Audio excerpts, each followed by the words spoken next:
Afterpay is now fully integrated into Cash App as Cash App Afterpay. This allows eligible users to pay over time, typically in 4 interest-free installments for online purchases and certain Cash App card transactions. How to activate and check eligibility. Open the Cash App and ensure it's updated. Go to your Cash Card tab or banking section. Look for the Afterpay option. It may show as Pay Over Time or the Afterpay logo. Tap it and follow the prompts to activate. You may need to verify your identity and link a repayment method, usually your Cash App balance or debit card. 2 main ways to use it. 1. At online checkout.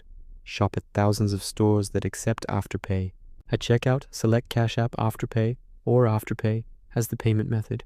Log in with your Cash App details or complete the approval process.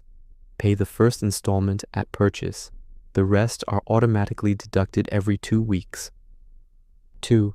For past Cash App card purchases, go to the transaction in your Cash App activity.